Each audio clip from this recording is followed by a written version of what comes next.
Sixth meditation, in which the attempt is made to form a conception of the ego body or thought body. The feeling of being outside our physical body is stronger during experiences within the astral body than during those within the elemental body. In the case of the elemental body, we feel ourselves outside the region in which the physical body exists, and yet we feel connected with the latter body. In the astral body, we feel the physical body itself as something outside our own being. On passing into the elemental body, we feel something like an expansion of our own being. But in identifying our consciousness with the astral body, it is as though we made a jump into another being. And we feel a world of spiritual beings sending their activities into that being. We feel ourselves in some way or other connected with or related to these beings. And by degrees, we learn to know how these beings are mutually connected. To our human consciousness, the world widens out in the direction of the spiritual.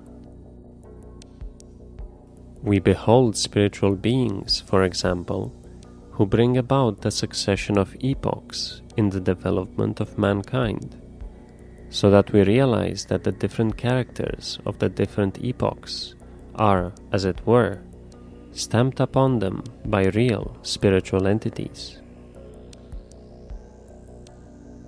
These are the spirits of time or primordial powers, archai.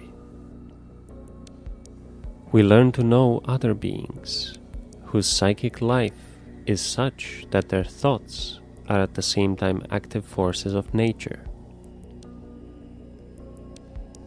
We are led to understand that only to physical perception do the forces of nature appear to be constituted as physical perception imagines them to be.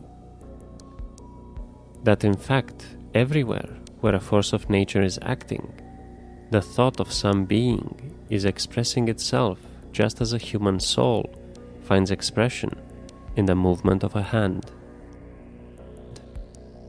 All this is not as though man, by the aid of any theory, is able in thought to place living beings at the back of nature's processes.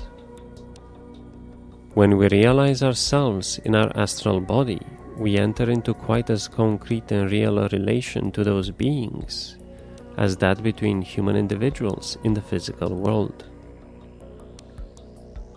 Among the spirits into whose realm we thus penetrate, we discover a series of gradations, and we may thus speak of a world of higher hierarchies.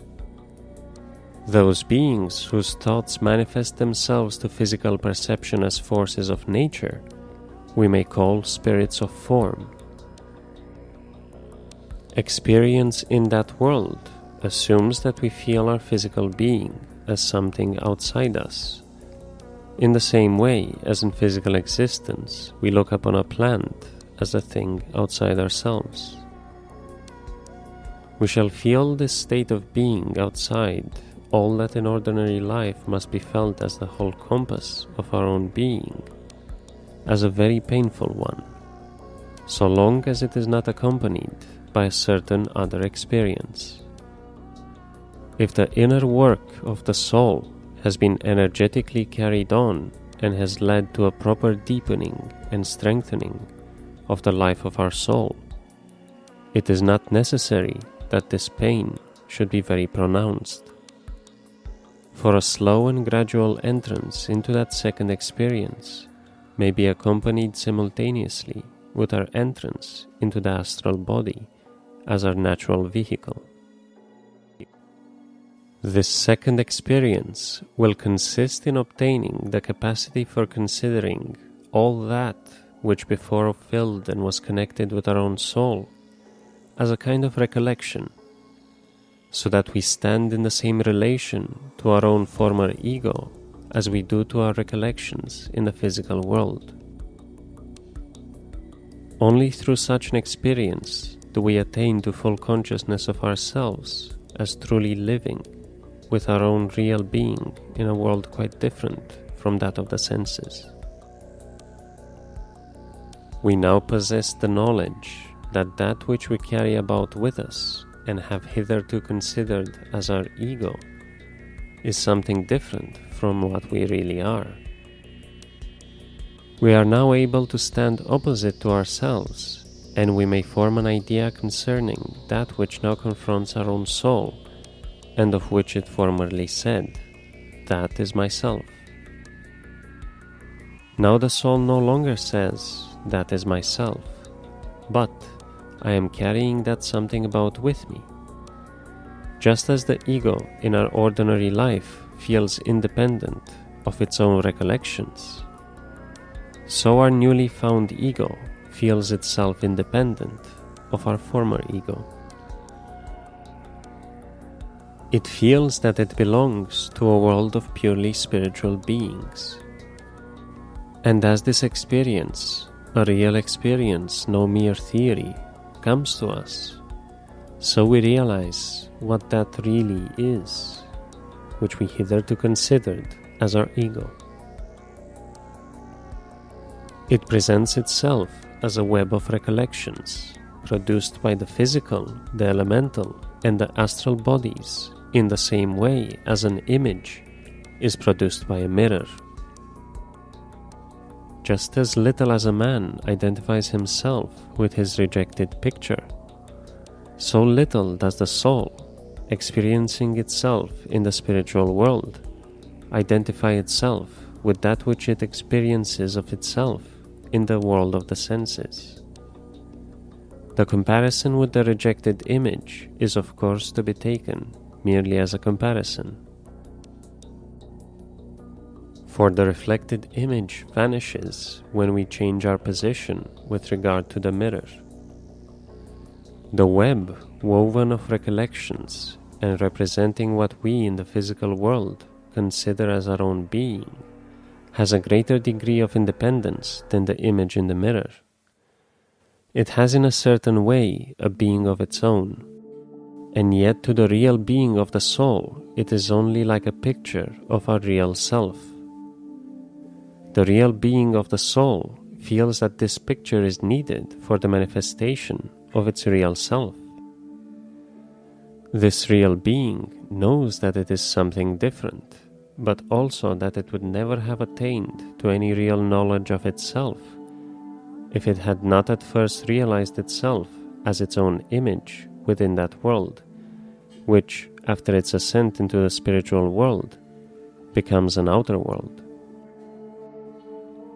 The web of recollection, which we now regard as our former ego, may be called the ego body or thought body. The word body must in this connection be taken in a wider sense than that which is usually called a body. By body is here meant all that we experience as belonging to us and of which we do not say we are it, but we possess it. Only when clairvoyant consciousness has arrived at the point where it experiences, as a sum of recollections, that which it formerly considered to be itself, does it become possible to acquire real experience of what is hidden behind the phenomenon of death.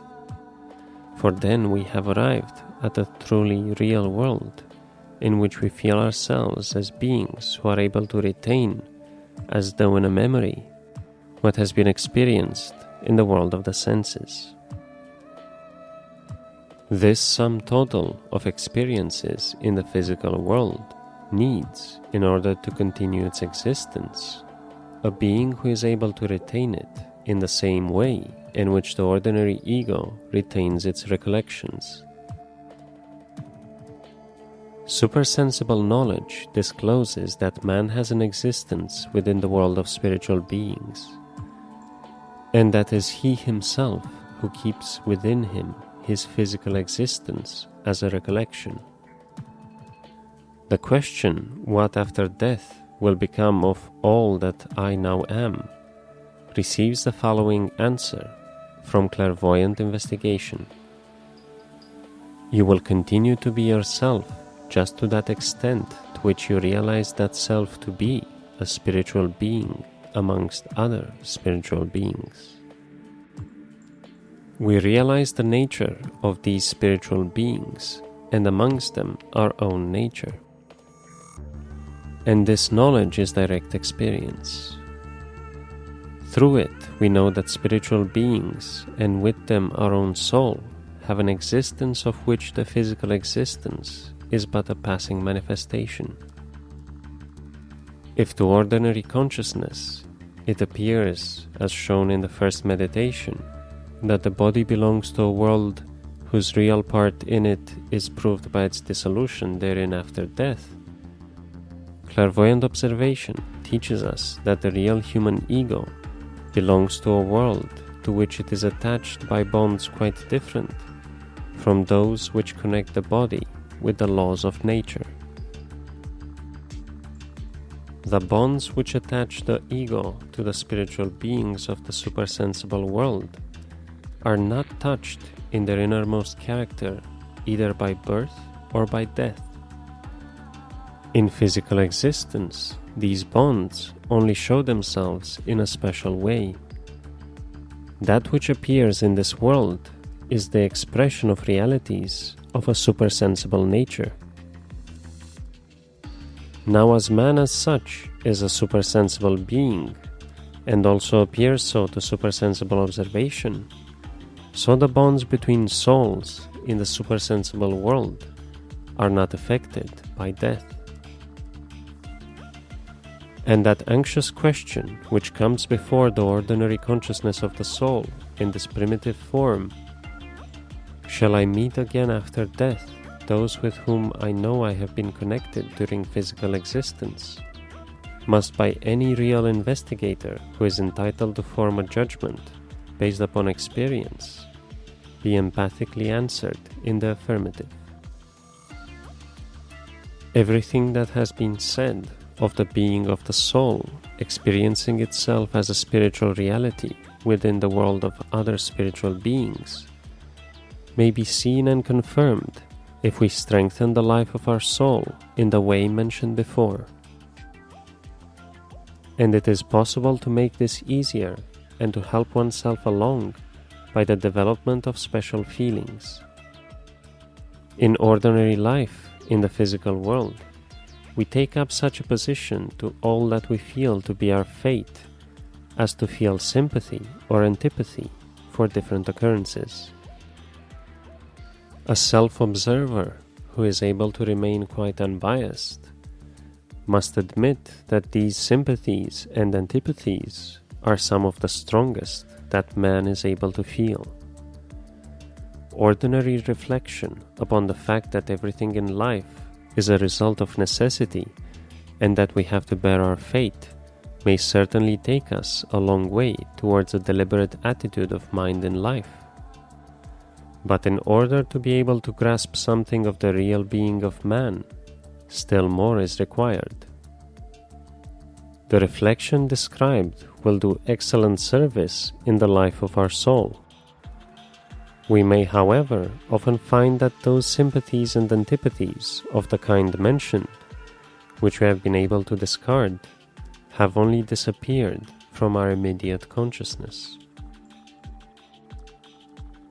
They have retired into the deeper strata of human nature and manifest themselves as a certain mood of the soul or as a feeling of slackness or some other such sensation in the body. Real imperturbability with regard to fate is only acquired when we behave in this matter in just the same way as in the repeated concentrated surrender to thoughts or feelings for the purpose of strengthening the soul in general. A reflection only leading to intellectual understanding is not sufficient. It is necessary to live intensely with such a reflection, and to continue in it for a certain period of time, while keeping away all experiences appertaining to the senses or other recollections of ordinary life.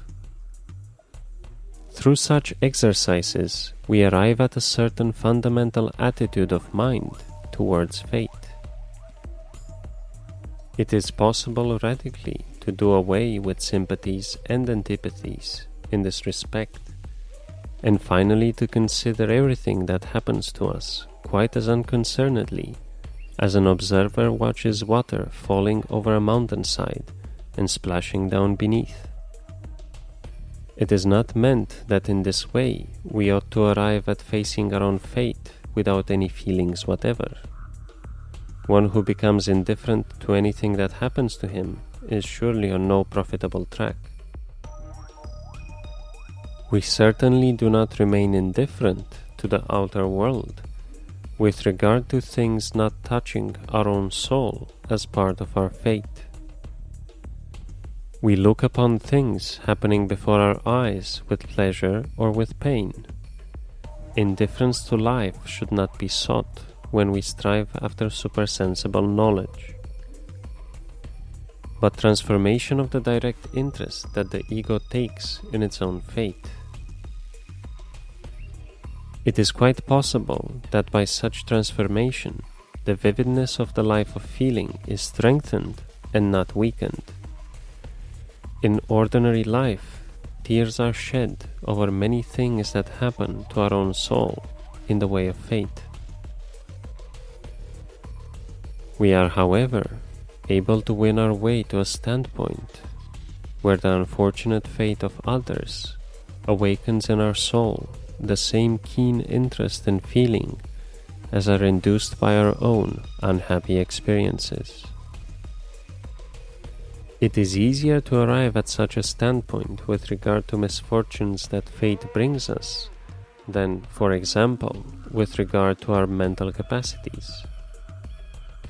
It is not so easy, after all, to experience as great a joy when you discover a capacity in another as when you discover that you possess that capacity yourself.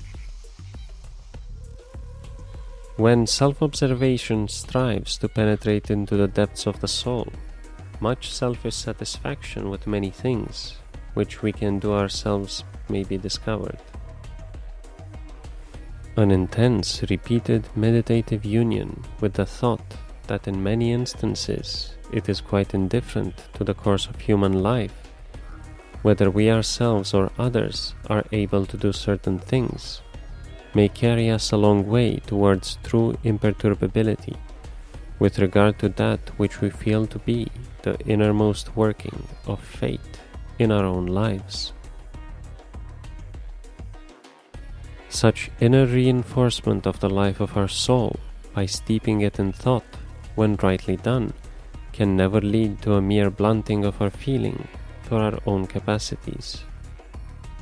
Instead, they are transformed, and we realize the necessity of behaving in accordance with these capacities. And here we have already indicated the direction taken by the strengthening of the life of the soul by thought. We learn to realize something in ourselves which appears to the soul as a second being within it. This becomes especially manifest when we connect with it thoughts which show how in ordinary life we bring about this or that event in our destiny. We are able to see that this or that would not have happened to us if we had not behaved in a certain way at an earlier period in our life. What happens to us today is truly in many ways the result of what we did yesterday. We may now, with the intention of carrying our soul's experience further than some point at which we have arrived, look back upon our past experience.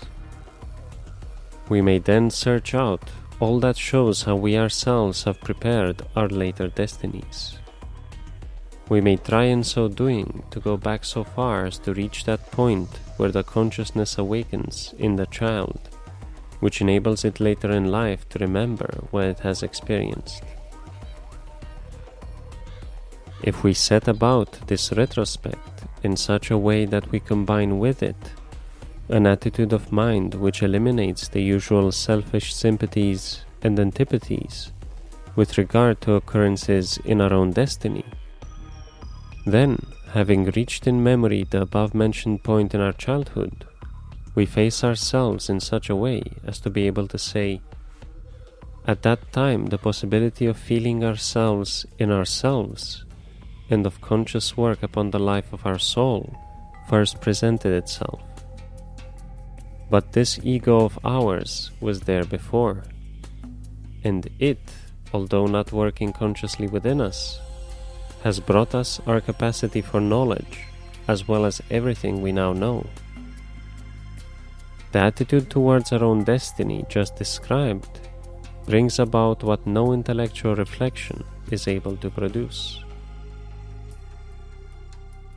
We learn to look at the events of destiny with equanimity. We meet them with an unprejudiced mind. But we see in the being who brings these happenings upon us our own self. And when we look upon ourselves in this way, we find that the conditions of our own destiny, already given us at birth, are connected with our own self. We win our way to the conviction that just as we have worked upon ourselves since the awakening of our consciousness, so we had already been working before our present consciousness awoke. Now such a working of ourselves up to the realization of a higher ego being within the ordinary ego leads us not only to admit that our thoughts have brought us to a theoretical statement of the existence of such a higher ego, but also makes us realize, as a power within ourselves, the living activity of this ego in all its reality, and we feel the ordinary ego as a creation of the other. This feeling is in fact the first step towards beholding the spiritual being of the soul, and if it leads to nothing, it is because we rest satisfied with the beginning only. This beginning may be a scarcely perceptible dull sensation. It may remain so perhaps for a long time, but if we strongly and energetically pursue the course which has led us up to this beginning, we shall at last arrive at beholding the soul as a spiritual being. And having brought ourselves thus far, we shall easily understand why someone, without any experience in these matters, may say that in believing we see such things, we have only created an imaginative picture of a higher ego through autosuggestion. But one who has had the experience knows that such an objection can only be derived from the lack of this experience. For those who seriously go through this development acquire at the same time the capacity to distinguish between realities and the pictures of their own imagination. The inner activities and experiences which are necessary during such a pilgrimage of the soul, if it is a right one, makes us practice the greatest circumspection towards ourselves with regard to imagination and reality. When we systematically strive to attain the experience of ourselves in the higher ego as spiritual beings, we shall consider as the principal experience that which is described at the beginning of this meditation, and look upon the rest as a help to the soul on its pilgrimage.